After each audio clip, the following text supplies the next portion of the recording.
మీ జీవితం అనే రిమోట్ కంట్రోల్ని ఇంకొక చేతిలో పెడితే వాళ్ళు ఏది నొక్కితే అదే వస్తుంది మీ ముందుకి. ఒక నవ్విస్తే నవ్వుతావా? నీకు నువ్వు నవ్వలేవా? నీకు నువ్వు హ్యాపీగా ఉండలేవా? You can't be happy. Somebody should make you happy. What is this? ఎవరు నిన్ను హ్యాపీ చేయడం ఏంటి? నీ జీవితం యొక్క కంట్రోల్ ఇంకొకరి చేతిలో పెట్టి, రిమోట్ కంట్రోల్లో పెట్టి టిక్ అని నొక్కితే ఆ నవ్వే వినోద చిత్రం వస్తే నవ్వేస్తాం. ఏమిటండి మన బ్రతుకులు ఏమైపోయింది? తెలియకుండా ఎవరి చేతిలోనో పెట్టేసాం మన జీవితాల్ని.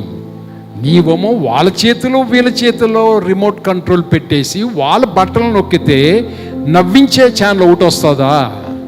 స్పోర్ట్స్ ఛానల్ ఇంకోటి వస్తుందా పరిగెత్తడానికి? వినోద ఛానల్ ఇంకోటి వస్తుందా? స్పోర్ట్స్ ఇవన్నీ నీవు ఇంకొకరి చేతిలో పెట్టేస్తావు. వాళ్ళే నడిపించేస్తున్నారు, వాళ్ళే నవ్విస్తున్నారు, వాళ్ళే పరిగెత్తిస్తున్నారు. వాళ్ళు ఏది చూపిస్తే అది చూస్తున్నావు. ఈ ప్రపంచం నీకు ఏది చూపిస్తే అది చూస్తూ నవ్వుతున్నావు. నీ జీవితం యొక్క రిమోట్ కంట్రోల్ యేసయ్య చేతిలో పెట్టండి. ఎవరి చేతిలో పెట్టి ఏడవకండి, ఎవరి చేతిలో పెట్టి నవ్వకండి. మిమ్మల్ని నవ్వించేవాడు ఎల్లకాలం నవ్వించలేడు, మిమ్మల్ని ఏడిపించేవాడు ఎల్లకాలం ఏడిపించలేడు. వాళ్ళు ఉంటారు, పోతారు, కానీ యేసయ్య నిత్యము ఉంటాడు. ఆయన చేతిలో మీ యొక్క లైఫ్ రిమోట్ కంట్రోల్ పెట్టండి. ఓకే.